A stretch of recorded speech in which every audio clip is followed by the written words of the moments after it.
Well, hello again, folks. It's part 2 of Operation Claymore, our sojourn to Norway. And yesterday, Neil Cherry gave us a fascinating little talk about the Commandos and indeed how Commandos were established and going on from Winston Churchill's Declaration of June 1940. Tonight, we are looking at the naval element, but it's going to be just the beginning. The Claymore aspect is just going to be an introduction to kind of talk about the development of I'll say it again, of amphibious landings, of a new kind of warfare. And to talk about it, Dr. Alexander Clarke, who has his own YouTube channel, blog, sites, and frequently on things. And good evening, Alex. How are you doing? I'm basically a typical early career researcher. If you say there's money or there's a chance to talk about history, I'm there. It's only once you get to the professor level you can start affording to say no to things. That's the joy of being a junior academic or junior in anything, basically. So, I mean, thank you for having me. Well, thank you for coming along. Well, the theme that I kind of wanted to tackle tonight is that interesting period, so the 41, 42 period, of where it's all about learning the games. And so much of the focus of history is on the aspect of when we are clearly winning the war, the 1944, 45, both in the ETO, in Burma, in the Far East, what have you. But actually, I'm finding as I'm getting older, it's the 41, 42 period that is now drawing me in, because it was lots of experimentation, lots of getting things wrong before we got them right, and lots of paving the way for things that we take for granted later on. And Operation Claymore, as we talked about last night with Neil, has this multi-aspect. It's about propaganda, it's a statement, it's enigma, it's trial run of commandos. But we're going to tackle tonight the naval element there, which is when we were doing our chat last night, Alex, about, I thought this could go on a bit. So why does that period fascinate you before we get into the specifics of Operation Claymore? Well, what is it about that period that floats your boat, he said, using a nautical pun there? Let's start off with a simple statistic. The Royal Navy starts World War II with 16 tribal-class destroyers in service with the Royal Navy. By the end of 1942, they've got 4 remaining. They've lost 12 of them. This is not because they're a bad class, but it's because it's only by the end of 1942 you start having new ships getting online.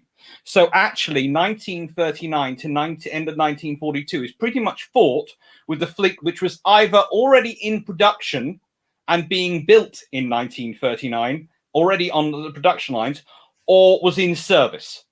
So it's not war. The war emergency destroyers, all those things we talk about, which come in and they're brilliant, and these frigates and the corvettes, they don't come in.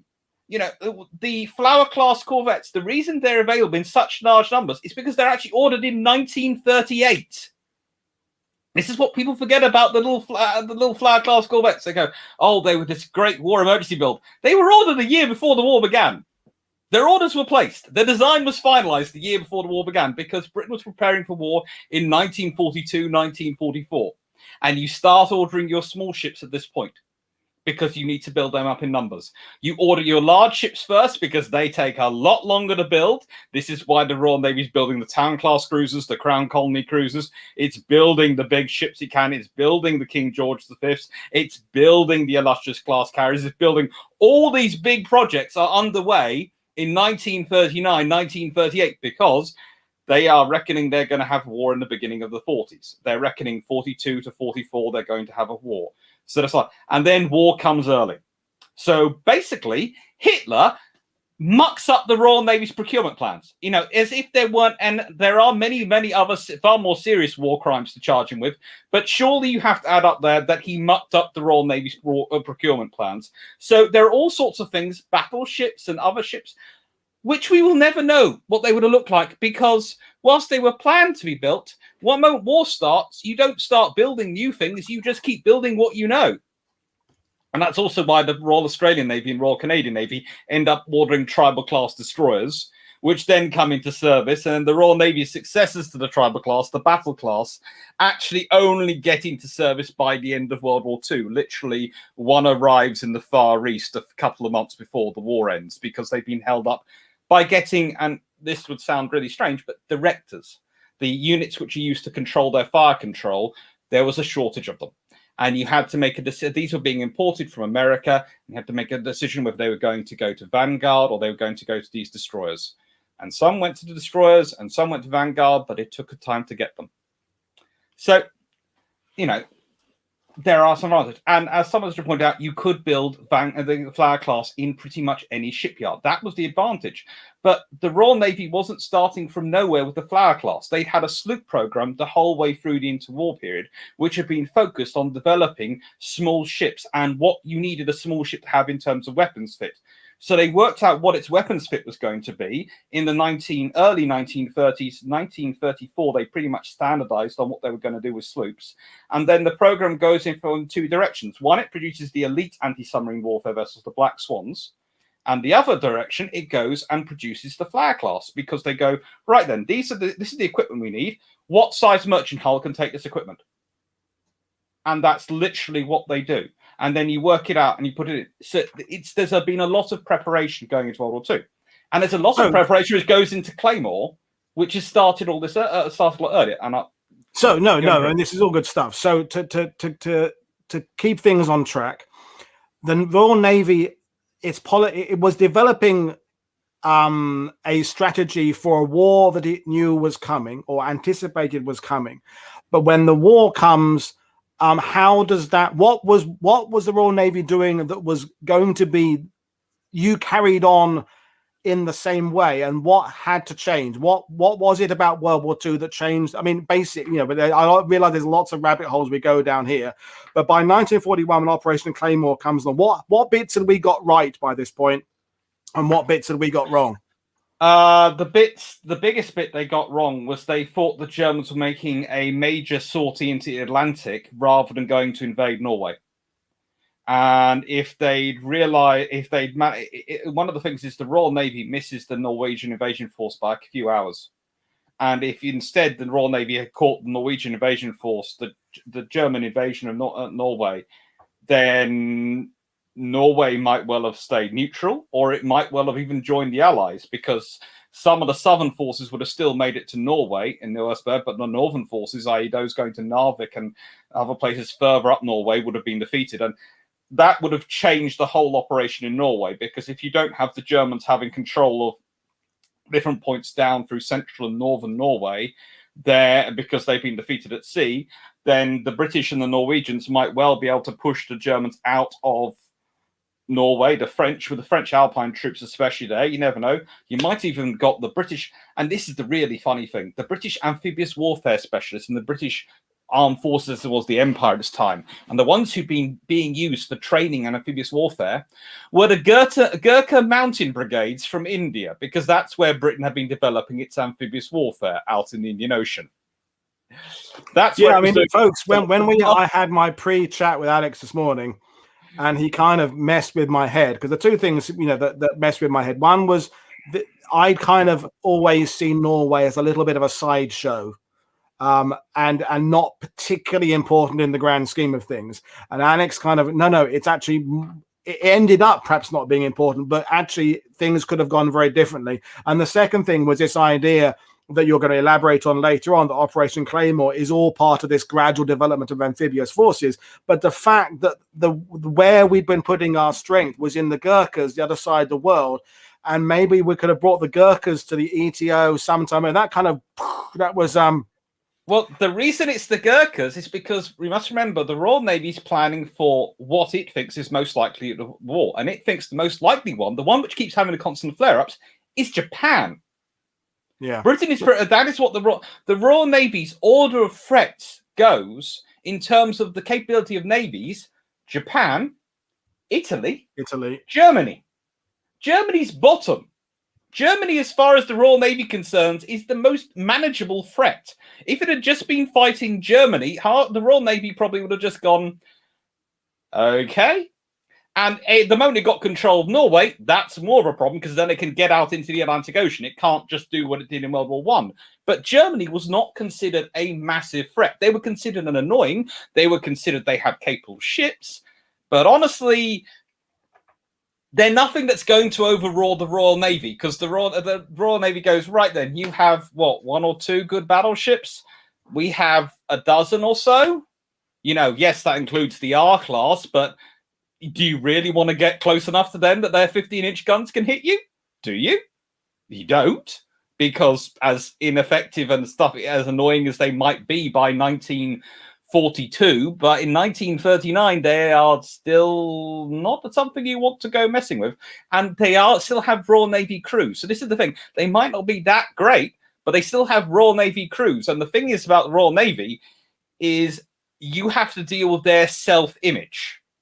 It's what you have to deal with when you're dealing with their destroyer forces. It's what you have to deal with every single thing, because the Royal Navy self-image is of a warrior force. It's of a force which is an elite in itself. Its destroyer force is even more obsessive, and we'll get into the tribal class destroyers and exactly how elite they consider themselves to be. But it's one of the few, the only sort of Navy in the world which has this sort of group which considers themselves an elite within Navy, which are an entire surface section, not an individual ship, but the entire destroyer force of the Royal Navy basically goes, we're an elite. Our job is to kill everything. And that's fine. And you go, okay, be happy. But that's slightly worrying and slightly homicidal.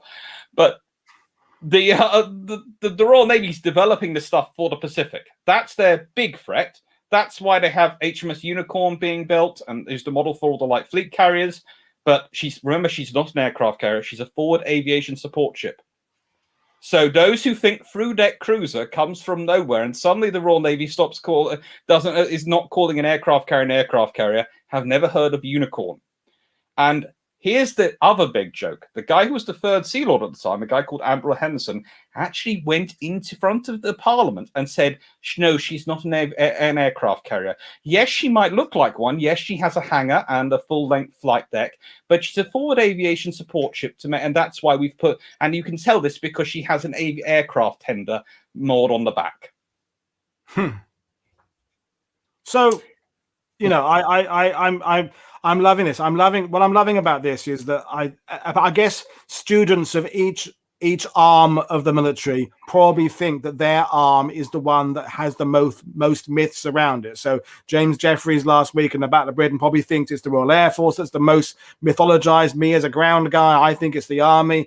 You as a naval historian probably think it's a Navy, but what I'm actually understanding is it probably is the Navy, because we have, the first thing that, again, blowing my mind, probably of people watching this, is that the German Navy wasn't the biggest threat to the British Navy. It was Italy and Japan, and that's kind of for most people, because when I was in San Jose, beginning of 2019, and then they opened up this bookshop at the museum there for us. And it's just stacks and stacks and stacks of U-boat books. And I said to the guy, vous avez des livres concernant le Navy of the British Navy? And he was like, no, they don't sell, mate. He was like, say, and they basically, this whole bookshop, nothing about the British Royal Navy, nothing about our destroyers, nothing about our submarines, nothing about coastal command, nothing, just U-boat. And you'd go in there thinking that the biggest arm that ever served in military history ever was the German U-boat force, and it was the most, anyway, whatever. I'm digressing a bit now. At several points, actually, the Royal Navy had more operational submarines than the German Navy did in World War II. Yeah. This is the thing. In terms of operational, I'm talking about. In terms of the Germans often have more on the books because they're building them and all these things. But at several points, the Royal Navy actually has, and if you want to see a classic submarine warfare, you look at what the Royal Navy did to the Italians in the Mediterranean. The U flotilla operating out of Malta, 10th flotilla, they massacre things. They really are. They're doing SBS operations when the SBS are first created. They've got them taking out railways, jumping off their little boats and taking out rails. They're doing all sorts of things. And you have all this amphibious warfare, and it's actually stuff the Royal Navy's been developing in the 20s and 30s. The idea of using submarines to insert small parties, to attack railways, to monitor harbors, that's been being done in the 20s and 30s. The idea of landing craft, well, the Royal Navy's been churning them out since middle of the 1920s. And when I say churning them out, they've been building one or two a year. And each time it's been a bit of an iteration of it. So by the time you get to World War II, you suddenly have some very good designs of landing craft ready to go. And there are people who I have read honest histories where, and I've talked to the historian afterwards, who's gone, because they're not specialists in the Navy, and they've gone, oh yeah, this landing craft just appears because the Army just buys it. And I go, well, yes, the Army buys them, but that's because there's a boat already being built, because the Navy's been developing it, because they didn't trust the Army to develop them, and because they were frankly embarrassed by the X-lighters in World War One, which are these things in the Dardanelles, which are basically Thames barges, but worse. Well, I mean, if you say this popular history, as the son of a naval architect who built the Thames barges. I mean, I've read numerous popular histories that indicate that the whole amphibious warfare starts in New Orleans with Andrew Higgins inventing the LCVP in whatever year that was, and you go, really? But that was a stage. It was an improvement. It was an important step. But it wasn't the beginning by any means. Was it the beginning? It was so. Anyway, we ought to focus back on the point. It is 80 years on plus 1 day to Operation Claymore, and we're going to talk about how that fits into your study of the Navy, what the Navy were putting into it, what the Navy learned out of it, and what it shows about the Royal Navy's capabilities, particularly with regards to amphibious warfare. Which, when we talk about invasions all the time, as we do. Without the Royal Navy, you don't have invasions. You don't have, the supplies to everything. So Claymore, although the fun thing is much more important in that evolution than just being dismissed, as we have all sort of done as just it's a hit and run raid to blow up some fish oil, which is all very important. But there's actually a much bigger place in history. So I'm going to let you kind of talk about that, really. Well, for starters, and I will get this in because I know you do a lot of D-Day stuff. The annoying thing for the Navy sometimes is the most famous amphibious operation in history doesn't actually fit the definition of an amphibious operation, because D-Day is staged from land and goes straight to sea. It is straight to the next land. It's basically a large river crossing as far as the Royal Navy's definition of amphibious warfare. That's the sad thing for the Royal Navy. The most famous amphibious operation they've ever been in isn't, as far as by definitions, an amphibious operation. But with Operation Claymore, they are developed. Well, that's the thing. The thing is, it has to be mounted from the sea to be an amphibious operation. So you're supposed to be organizing and putting everything together at sea. So the Falklands is mounted from the sea. They're sailing a long way. All the operations they're planning in the Pacific are mounted from the sea. Claymore is mounted from the sea. It's an amphibious operation, and it involves a lot of things. The Royal Navy is kind of interesting in World War II. They don't get talked into much if they don't want to do it. The Royal Navy has a lot of power because they can say they don't want to do things by just doing one simple line. And I apologize for the office under construction around me. I'm halfway through building it, literally. The Royal Navy can always go anytime they don't want to do something. Sorry, we don't have the destroyers for that because we're having to fight the Battle Atlantic. So anytime the Royal Navy doesn't want to do something, or it isn't high enough on their priorities. So the poor Army and the Air Force might well have these lovely plans, but the Navy can usually shoot them out on foot by just going, convoys. Yeah. And they just go, we don't have the destroyers. And this is why the Army at some points is going, we'd like our own ships. And the Royal Navy's going, you can have these very small ships. If you can do anything with them, we wish you luck. But it's going to be minimal. But in this operation, the Royal Navy is really testing out some ideas it's been having for a while. It's after fish oil. Now, why is fish oil important? Well, fish oil, as far as the Royal Navy is concerned, is the basis for many critical lubricants. And things include lubricants which keep your guns firing. So not only on Royal Navy ships, but on German Navy ships, in German tanks, in stuff which also goes into the production of various explosives, all comes from fish oil. And you also have to remember that the quality of the artificial oils, the plastic oils we make these days, the lubricants, that we have developed, they're lovely. But the artificial stuff available in the 1940s and 1930s was nowhere near as good as the real stuff. It was often quite grimy and quite filmy and could actually do damage to the guns if used. So if you wanted to undermine and stop the German war machine, you needed to take out fish oil, which is where the primary source of that is Norway. And the largest source of that is Lofoten. And Lofoten is absolutely critical to this. However, the Allied attack was going to be long range. It was going to have no air cover. It was going to have no land aircraft And there were no aircraft carriers available because, well, the Royal Navy had found out that because if you only have large aircraft carriers, doing them for anti-submarine warfare is silly. Escort carriers, great for anti-submarine warfare. Fleet carriers, not. Also, aircraft carriers should not be allowed to wander off alone under the command of people who forget that they are an aircraft carrier and therefore do not have aircraft airborne to tell them there are battleships sneaking up on them. And there's also a small issue with another one and damage control and some Italians attacking other land aircraft carriers. The Royal Navy's basically having trouble. Most of its aircraft carriers are doing okay, but it's despite starting off World War II with the largest fleet, largest aircraft carrier force of any navy in the world, they've actually been using them. So they have to decide what they're going to do with this force. And the first thing they do is the tribal class destroyers are attached. And this is important. These are the ships which at Narvik had wiped out most of the German destroyer opposition. Yes, HMS Warspite had had her fun with her 15-inch guns as well, but the tribals had been at the front, and the tribals were the fighting destroyers for the Royal Navy. There would be 4 of them going along on this operation. There would also be a very special L-class HMS Legion destroyer.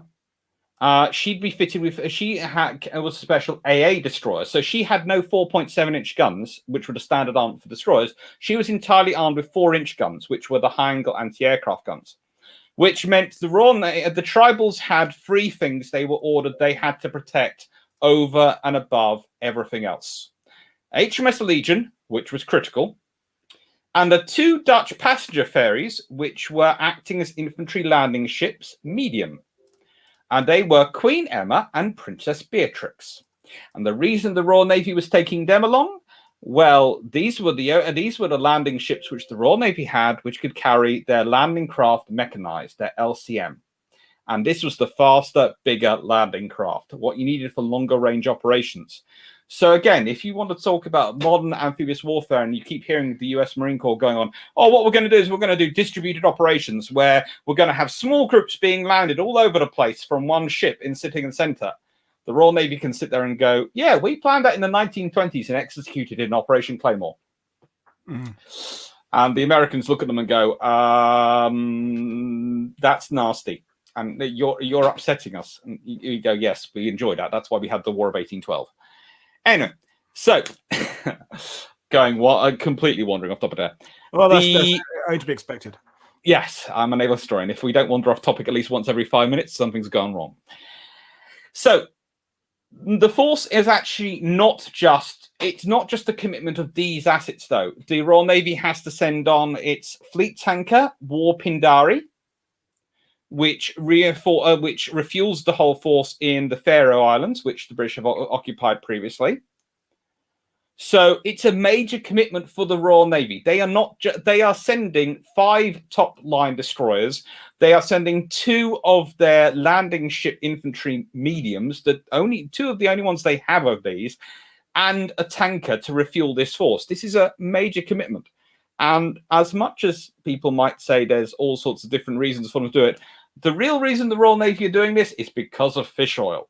That's the thing that makes the Royal Navy interested in Lofoten.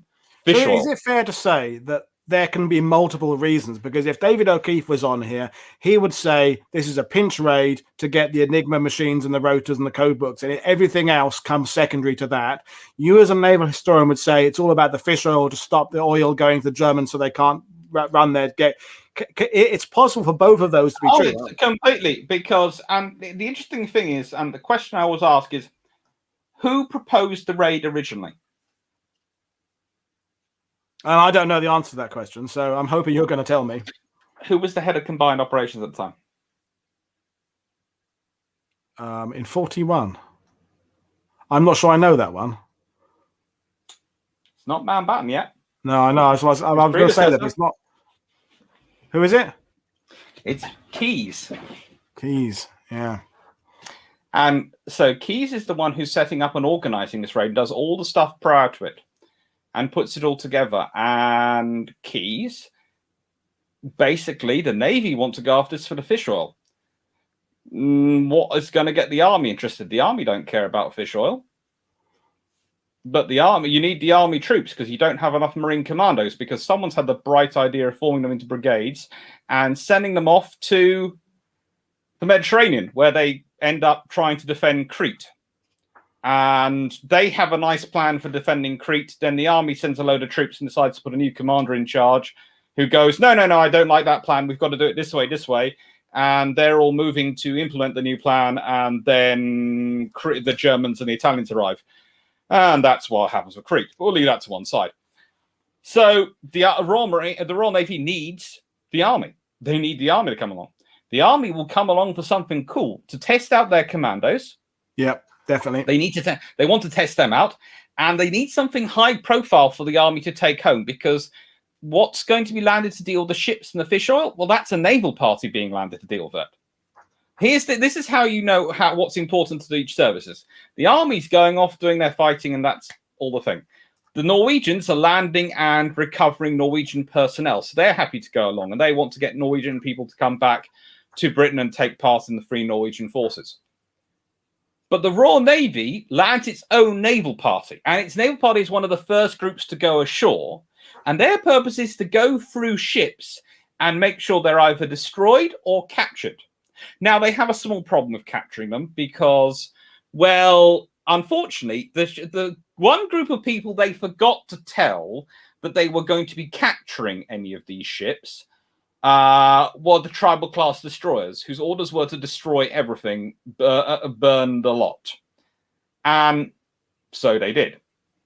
You also have the fact that, what's going on. The other thing I would always point out is look at the various commanders of the force. Who's the commander of the army commander? Brigadier Hayden. Who's the naval commander? Rear Admiral Louis Keppel Hamilton. So, yes, the Royal Navy could have sent a Commodore. They could have sent a senior captain. They have those options. Commodore isn't a regular rank, but they do promote them, and they do have a fair number of Commodores wandering around in World War II. But they send a Rear Admiral. That's a very senior officer for what is supposed to be a raid, which is for an army objective. That's a good point. I mean, and it came up yesterday with the show with Neil as well, that the commandos particularly need a big success. They need it to validate Churchill's kind of plea. They need to validate this creation of this new force. The couple of things they've had in Guernsey have been kind of middling success. France, they need something spectacular. And I like pointing out that this photo last night, you could not create a better publicity photo for an operation gone well. Boats coming away, mountain in background, smoke billowing out of port of objective. That says everything you need to say about that raid. And I think that picture was taken from HMS Eskimo, right? From memory. Okay. Yeah.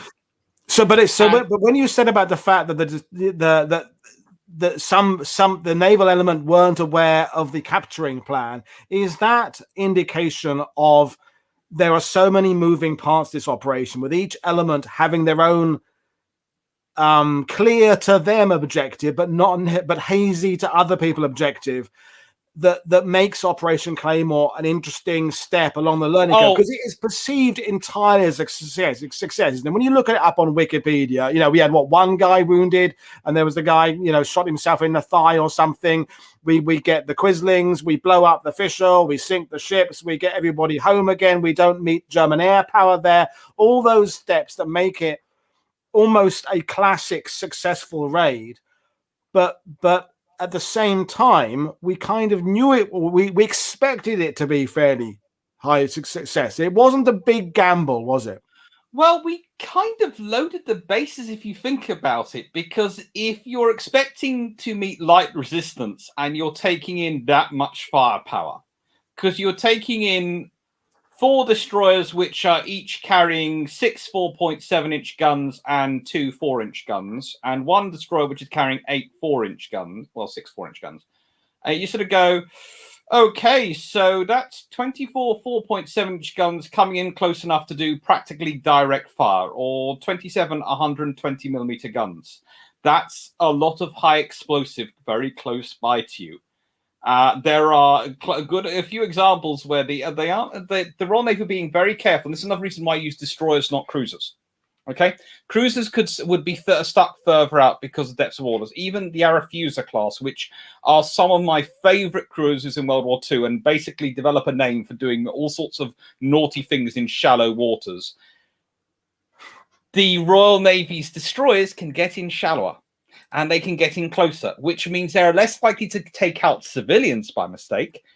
But that also means that when you need when you have problems and you go, excuse me, HMS Tartar? Yes, what's the problem? We have a machine gun nest up ahead, which is holding us up. One moment. Boom, boom, boom. The machine gun nest doesn't seem to exist anymore. Thank you. It's, they would rapidly fire, and they could fire 6 rounds a minute per gun, if not, sometimes they actually got higher than that and would get 7, 8 rounds per minute with a good gun crew per gun. So you've got 2 guns in each mount. You start to realize if you've got the forward pair of guns, A and B mounts, blasting away, you've got a lot of artillery coming down on a position very, very quickly. And it's direct line of sight. We can see it. It's 200 yards away. But in naval terms, that's brilliant. That's like, I don't know, tossing distance. That is just knife fighting range as far as navies are concerned. And these are the destroyers you send for that.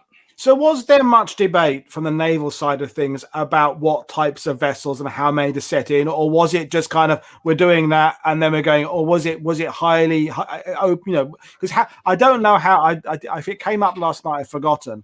I forget how long it took for the raid to actually come from someone having the idea of doing it to actually executing it. It was weeks, not months, wasn't it?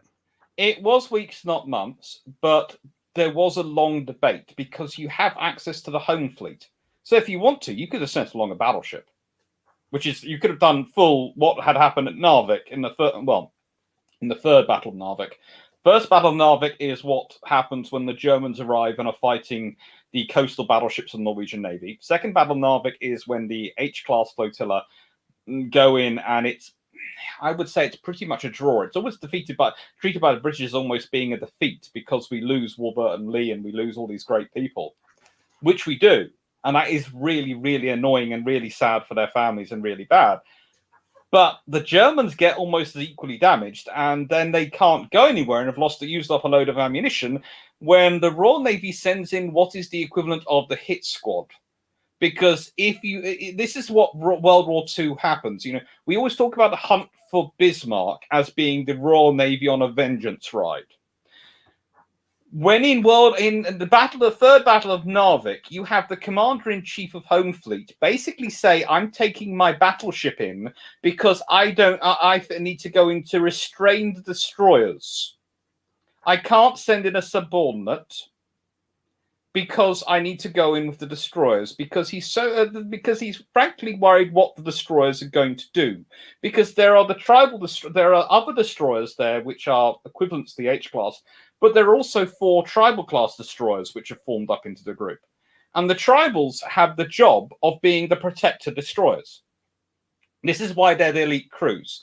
Their mission in any mass torpedo attack, which was theorized pre-World War II, would be the destroyers which would be in front of the other destroyers using their guns to illuminate the enemy in the dark. It was basically called Find Your Enemy by Fire. So you'd basically be peppering them with 4.7-inch shells, so they'd be lit up by these explosions so you could focus your torpedoes in on them.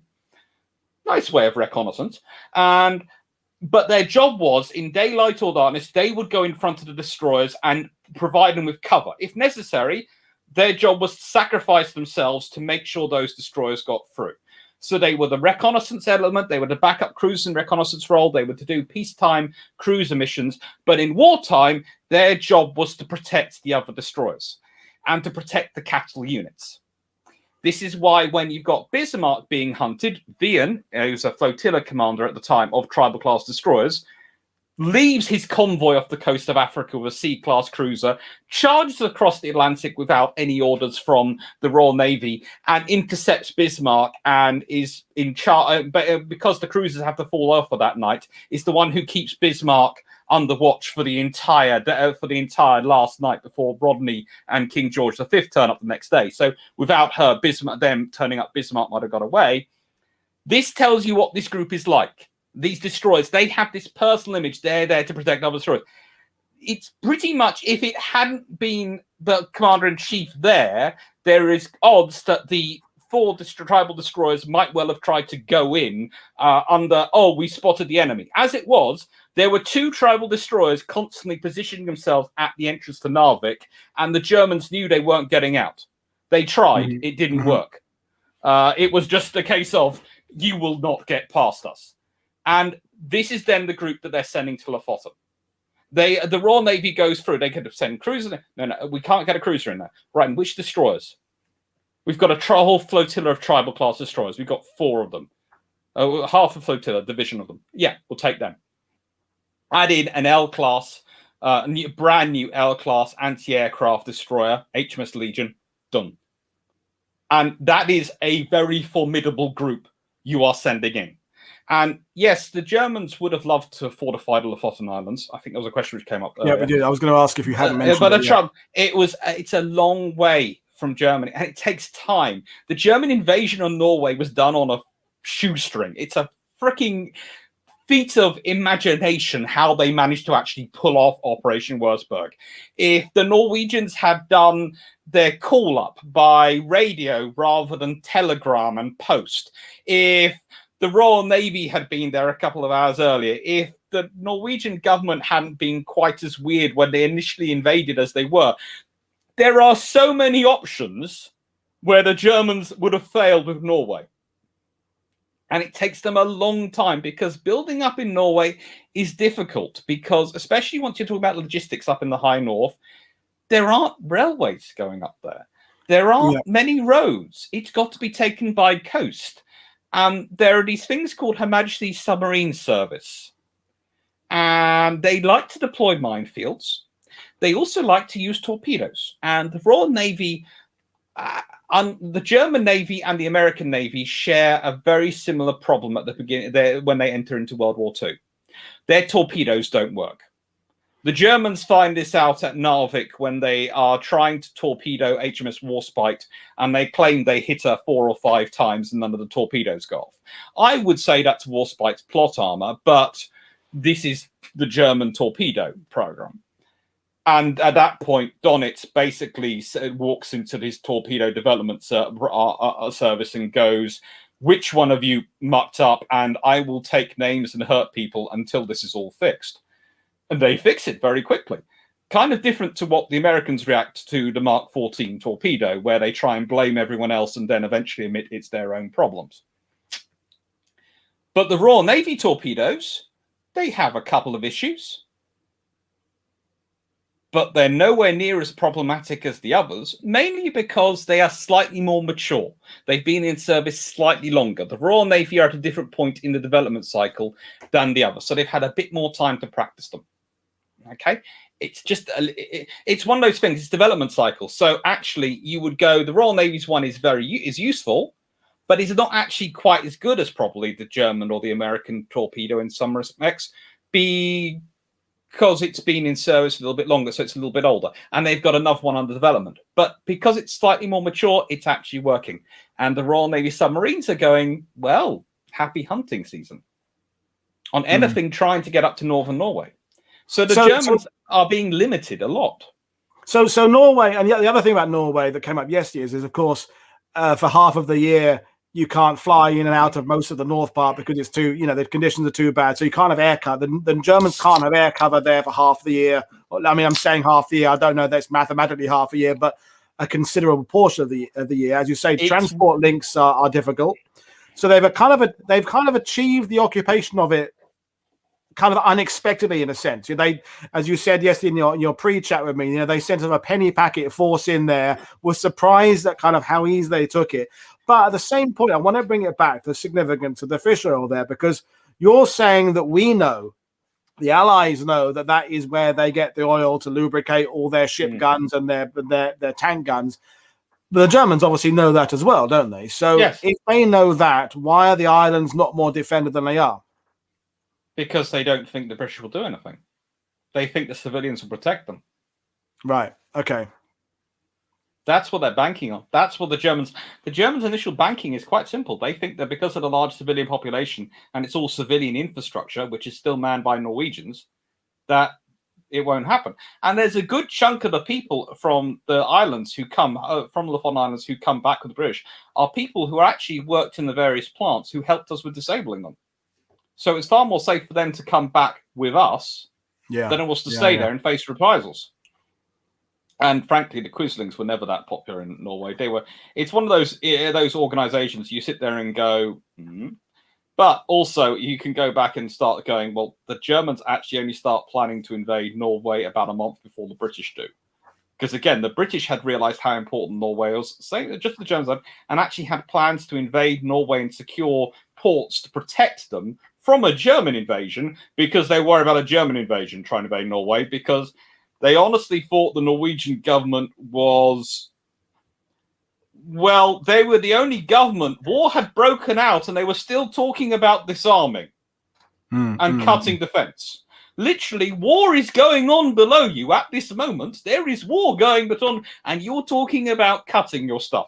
For some reason, the British government felt that the Norwegian government might be... there were variants between infiltrated by the Nazis or just stupid. And I would say in history, actually it's naive. At the time, they would be calling it they were calling it stupid through frustration. But the more I look at it and I've studied it, the more I think it's just naive. They honestly believed that because they were neutral, they'd be like Switzerland and wouldn't be invaded. When actually the reason you don't invade Switzerland is because they're armed to the teeth and it's mountains. Yeah, I was going to make that point. So, I mean, I'm thoroughly enjoying this. I'm already aware of the fact we've been at this 45 minutes. It seems like 5 minutes, but so to kind of, we can go down to rabbit holes there, but to kind of bring things on track again, because that's kind of my job when I'm so we do manage to destroy the fish oil factories. We talked about that last night with Neil. I've two questions for you. One, what do the Germans find a solution to get fish oil or an alternative oil somewhere else? That's question one. Question two, if they don't, or if they do, how does the loss of that oil affect, broadly speaking, Germany's change of naval policy after that raid? Well, you've got two problems. One, they start to search for artificial lubricants and how to manufacture them. They do try and get back up some fish oil production. They do manage to restore some, so they've still got some of that stuff coming in. But pretty much they are fighting a losing battle from that point on. And then have the fact that the army needs the same lubricants for their guns as the navy needs for their guns. The army's far bigger, far more important because of the war they're fighting. So the army gets first call. Then you've got the Air Force going, oh, we need them. And going, yeah, the Luftwaffe goes, oh, you need this, we need this, or we need all this. And you've got the Italians asking for some because, well, they have their stuff going on in the Mediterranean. So then you have the poor Kriegsmarine going, well, we need some for our ships and our big ships, especially. You're talking the battleships, you're talking the Scharnhorst, Eisenhower, Bismarck, Tirpitz. You're talking Deutschland as she becomes Lutzow. You're talking about all the Hipper class and all this. They really need a lot of this stuff to function, especially in cold weather. Because that's the thing. This is the grease which really works when it gets cold. So, I mean, this is part of the reason why you have these big gaps. The example I tend to give is, why does the Battle of North Cape take place a year after the previous convoy battle? There is arguments that Hitler didn't want them to go out and all these things. That's all true. But also there's the fact that the German Navy doesn't have the supplies it needs of the necessary lubricants and fuels to really be able to do what it wanted to do. So if that's the case, and I don't doubt you at all, because I'm finding this riveting, but if that's the case, and I don't want to go down the rabbit holes of discussing because we go off and we can talk about Saint-Nazaire and dry docks and Tirpitz and all of which would warrant separate programs and separate and analyzing. But why generally, when I'm reading a book about how the German Navy changes its policies about this, that, and other, does the Operation Claymore and the loss of the fish oil factories ever come up in those discussions? Because fish oil's not really sexy, is it? Let's be honest. Is it as simple as the fact it's just a bit It's kind of dull? We'd rather gross. talk about more sexy stuff. Yeah. We would. Plus, it's one of those things. It's logistics. We all know how important logistics is. How many history books do you know focus on logistics of the battles? We talked about the Peninsula campaign in when you talk about the Peninsula campaign with Wellington and all the stuff he's getting on. How much of that focuses on the fact that the Royal Navy is shifting most of his logistics around, and that's the reason he goes the routes he does? It's boring. So I mean, I'm just trying to get to the crux of what points we're going to try and take away from this discussion. What's sexy? An Enigma machine you capture, or blowing up a fish oil factory? And they blow up a lot of them. I've got an actual list somewhere. I'm just skipping through my, and this is going to sound like a plug, but it's the place that I have for the best source of notes is my own book. And that's fine to mention your own book. And links, by the way, folks, to Alexander's YouTube channel, his next book and stuff, and his website is all in the description below. Check that out. And when you're not listening to us, go and have a look there. This is the point for the Royal Navy.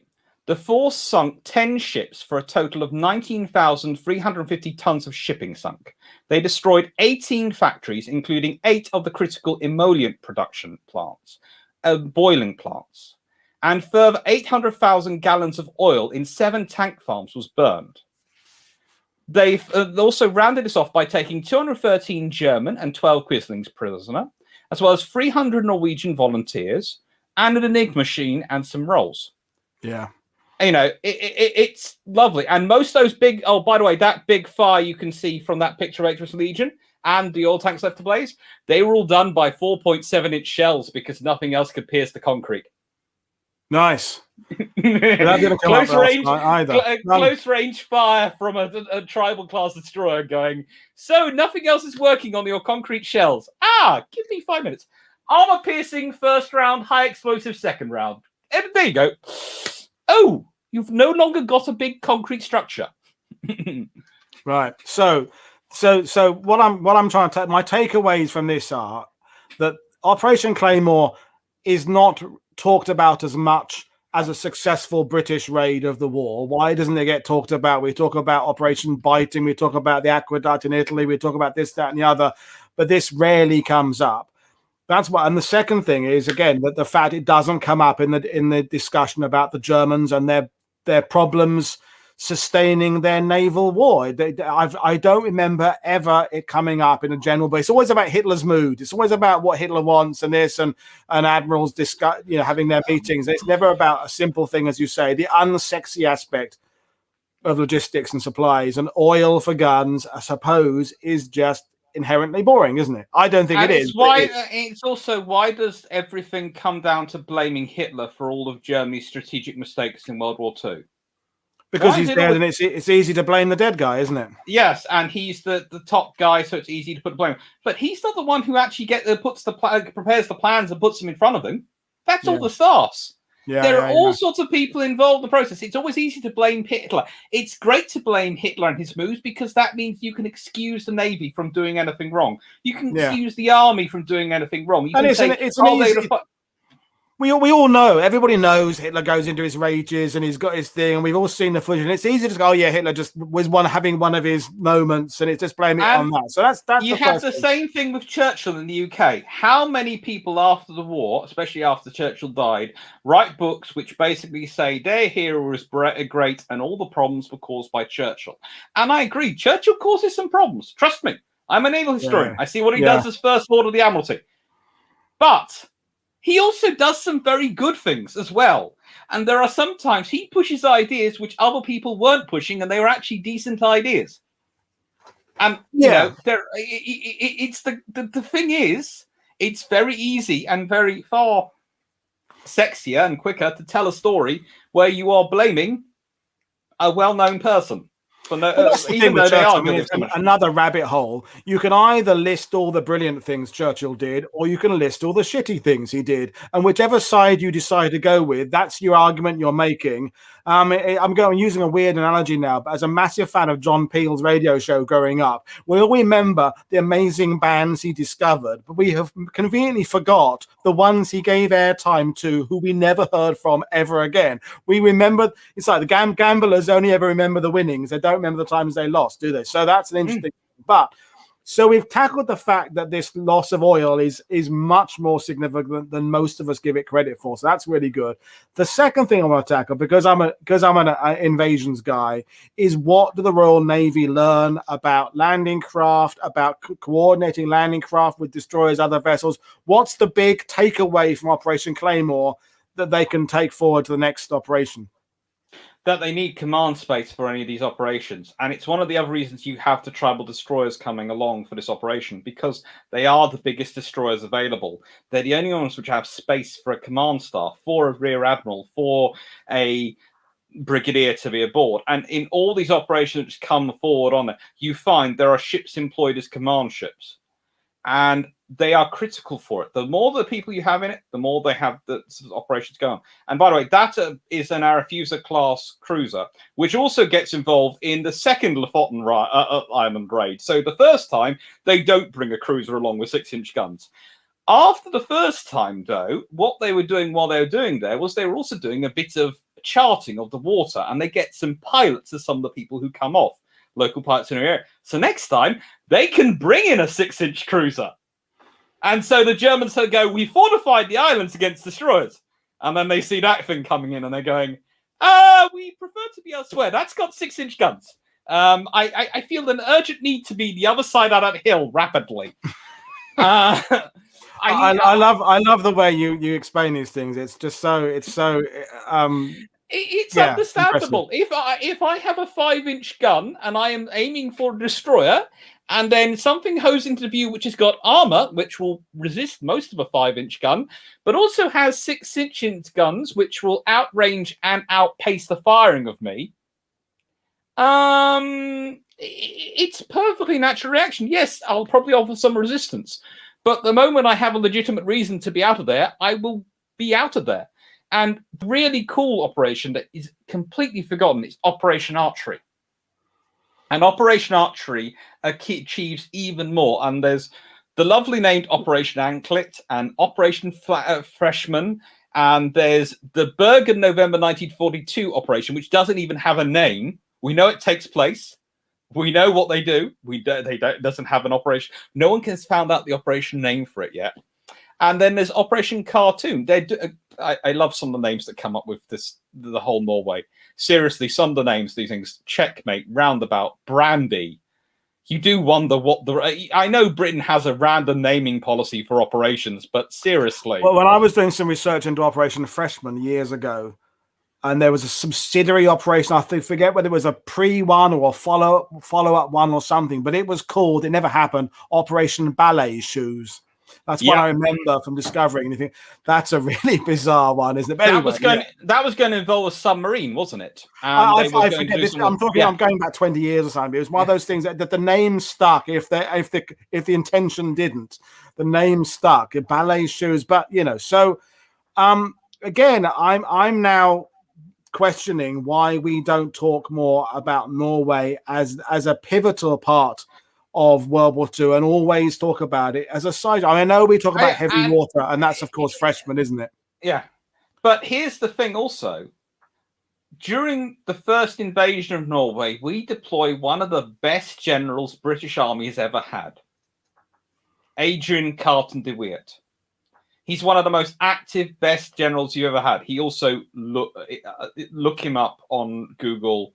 You will see he has an eye patch. He's missing an arm. Oh, I know everything. I know and still fighting. Basically, he is the living personification of the Black Knight. It is but a scratch. Carry on. Yeah, the Germans are killing him bit by bit. Yeah, eventually they'll get the whole thing. Yeah.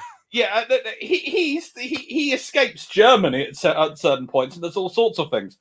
But he is He goes to Norway and he's made second in command. Now, they almost make him commander of the operation, but they decide to send a more senior officer. It's the same with the naval forces. Instead of leaving that to Home Fleet Command, they send a guy called Lord Cork of Orrery, the Lord of Cork and Orrery, who is a very senior admiral who's an idiot. I don't know what happened to him. In the interwar years, he must have been quite decent. But by World War II, he is the guy who demands that Somerville gets a court-martial, which almost causes Cunningham to resign in protest over it. He is the guy who managed to spend his entire time. Basically, Norway in this operation. The reason the Germans win is the British Army and the Royal Navy turn into the Imperial Japanese Army and Navy under the two leaders sent out there. They spend more time trying to beat each other up with words and appeal back to high command than they do actually fighting the Germans. Mm. And then you have below that, you have Vian. You have Vian doing stuff as a flotilla leader. He's eventually admiral of the fleet and after World War. But Carton de Weert is this cool general who is trying to push his forces forward. And you actually have the general above him wants to send his troops out one place. The admiral wants to send troops out another place. None of them send them to de Weert, who is actually the one who's landed in Namsos and is able to advance on the Germans. And if they've been reinforcing him, he could have actually taken central Norway and probably started down into southern Norway. But instead, they're sending the reinforcements everywhere else. Mm. And you sit there and go, well, what...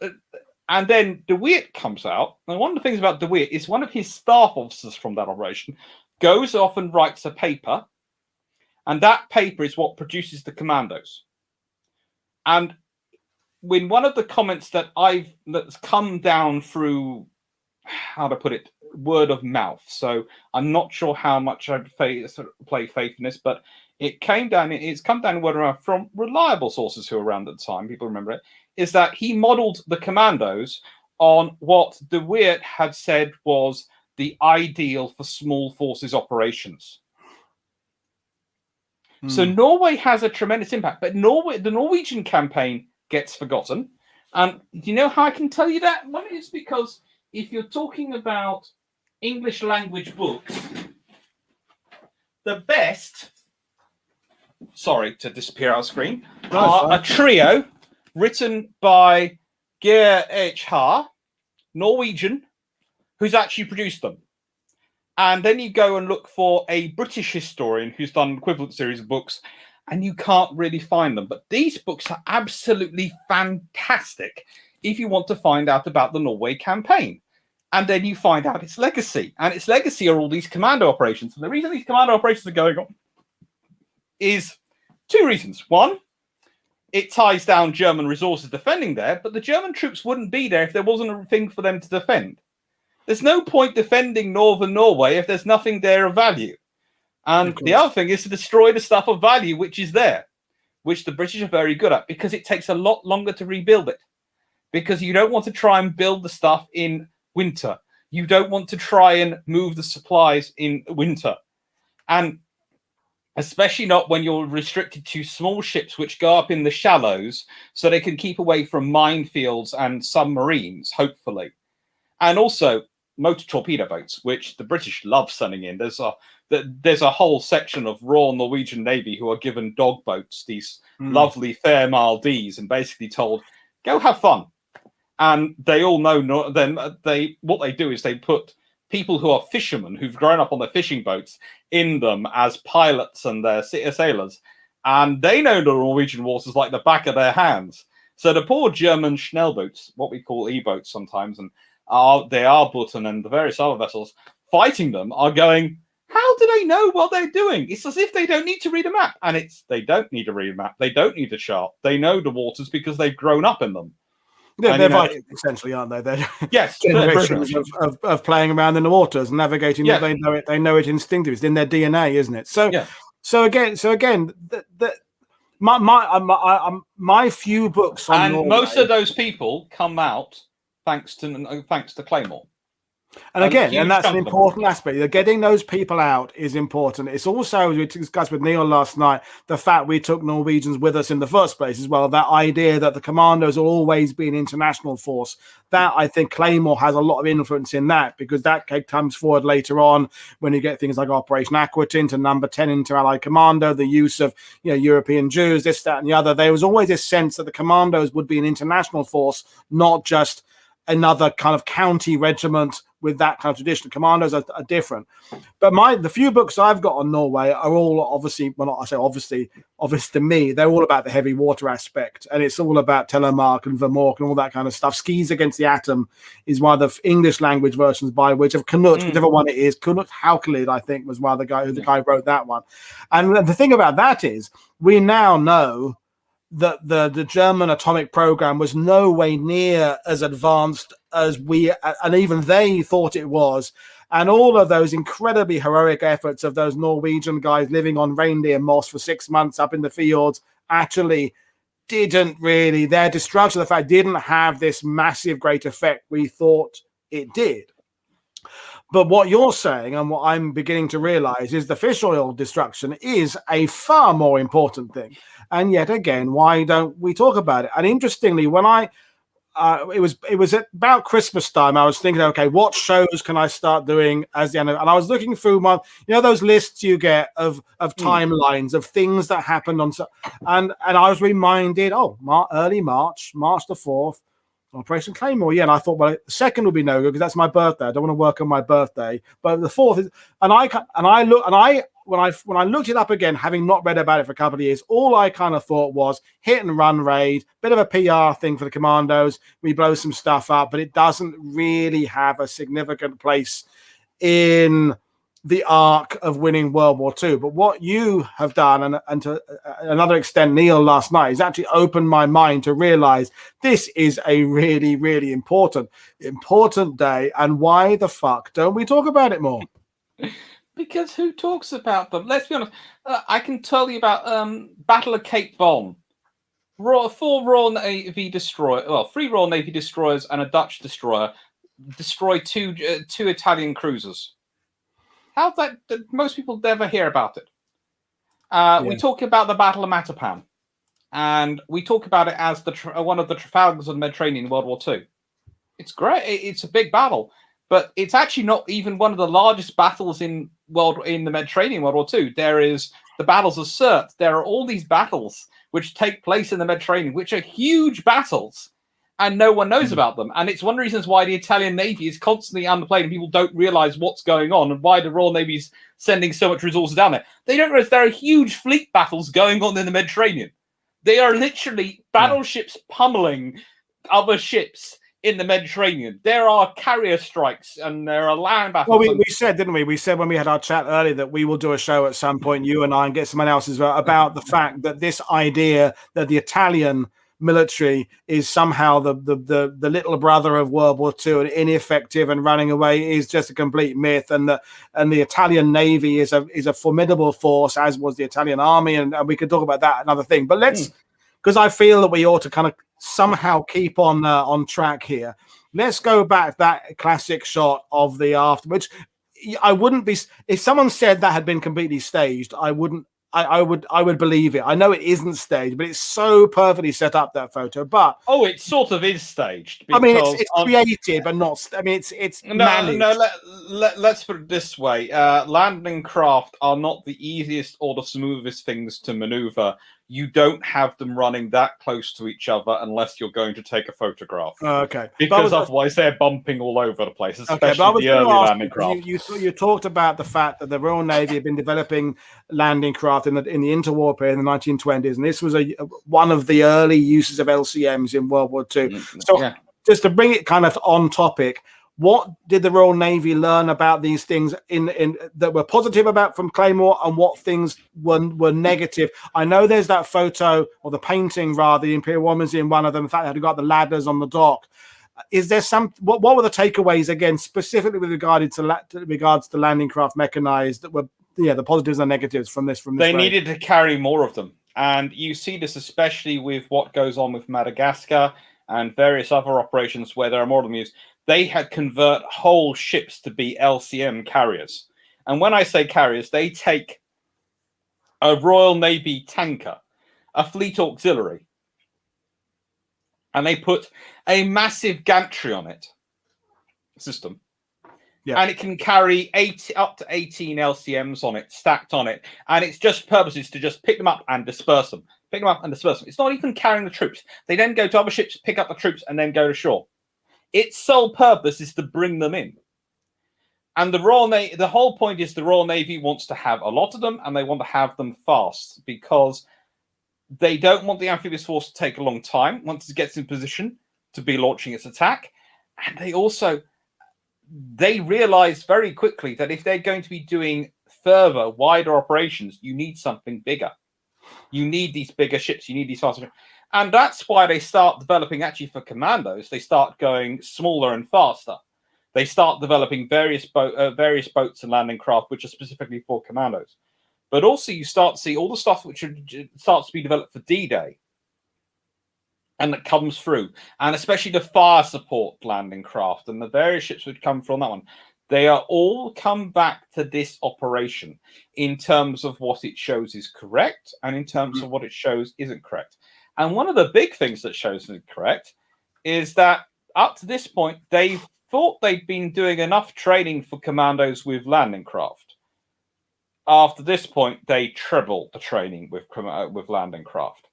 Because they start to realize there is a difference between being comfortable with a landing craft and the motion of it when you're going into water, and there is being so comfortable that it's second nature and you can jump out and start fighting from it. And it's really because of the size of the operation they start to realize this, because they look at, we need to get staffs ashore. And then you have the raid on Saint-Nazaire. And what do they start doing? Well, they're putting the staffs in other ships, and they've got various, Fair Mile C's and Fair Mile B's along, and all these things to act as command ships. And the reason is because you start to realize you need them. You need the command staff. It's one of the things that the image of the commando is always this very, very cool, I would use the phrase sometimes sexy image. When you talk about a stuff, it's basically this amazing image of this usually person with a submachine gun going blah. That's great, lovely. But the trouble is the actual details of doing a commando, the actual complications of doing even a hit and run operation in the middle of an area which is heavily populated has to be quite tightly controlled. You need a plan, you need a command staff, they need to know what they're doing, there needs to be a backup in case the command staff get taken out.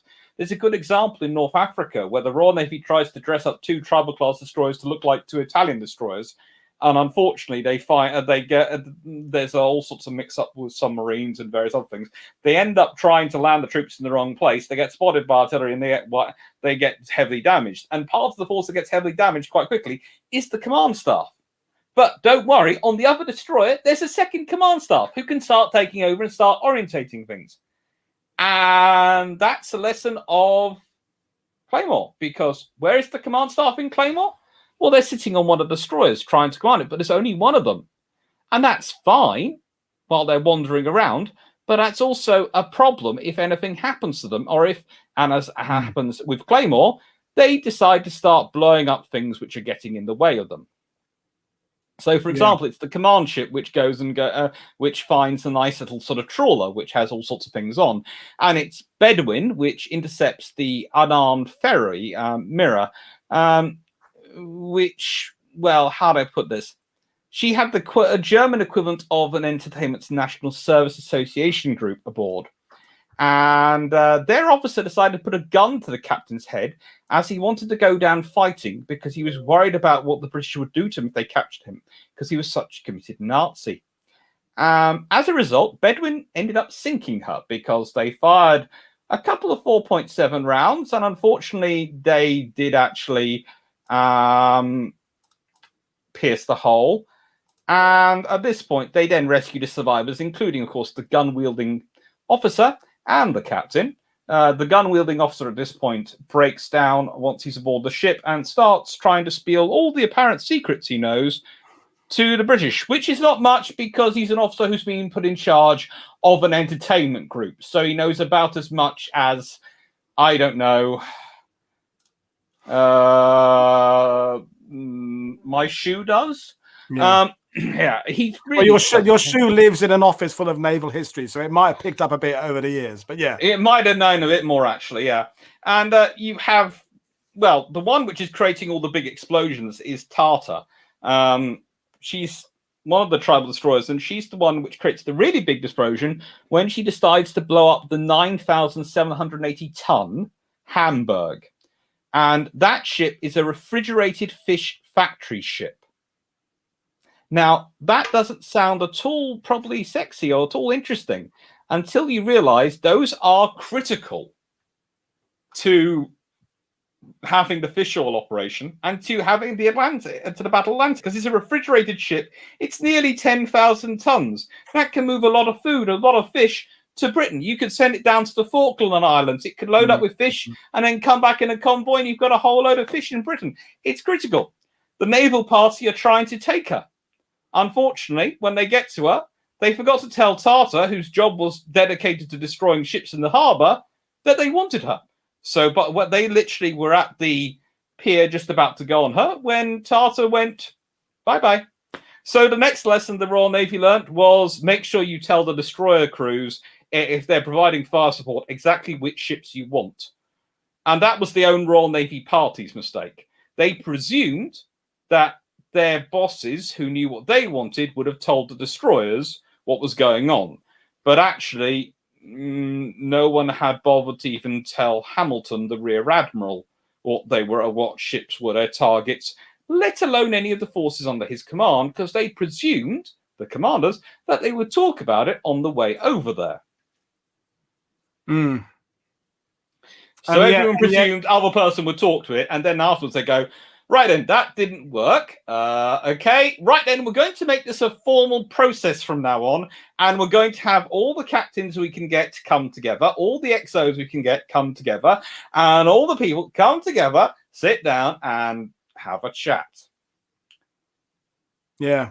And then now my brain is going, saying, and if David O'Keefe was on, when you get to Dieppe in August 42, there was maybe too much preparation, too much, that there was so much information going on. People got confused about where their responsibilities began and ended. So, I mean, plus, I guess there was Mountbatten in charge, and that's automatically going to make things terrible.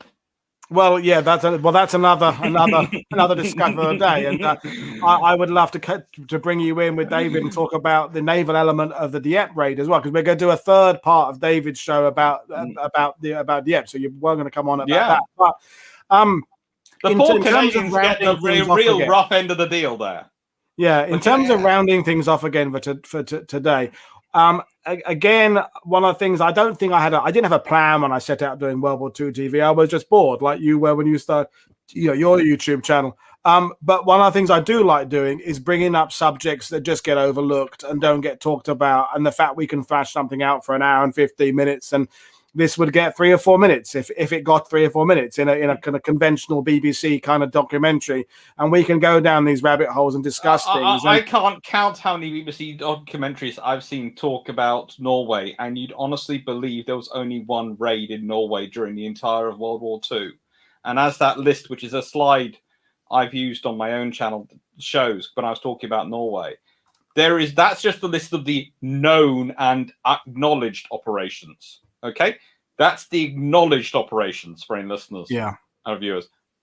There are operations as well which aren't acknowledged, and there are operations which are conducted by, for example, by the dogboat flotilla of the Norwegian Navy, which is probably even less known,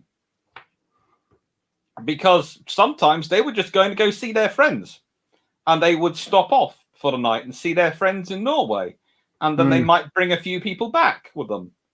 And that's not classed as a raid, but they possibly kill a few, take out a few Germans while they're there. They possibly don't, because believe it or not, there are whole villages and sometimes towns which only have a couple of quislings and local police. And the classic example I use from the German invasion of Norway is the one of the leader of the Quisling goes to the chief of the police to tell him to arrest the government, and he basically kicks him out of his office and tells him to go away because he has no authority and no power, and he's an idiot.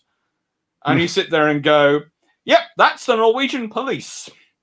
Well, I mean, I'm now thinking we should do a Norway 1940 show.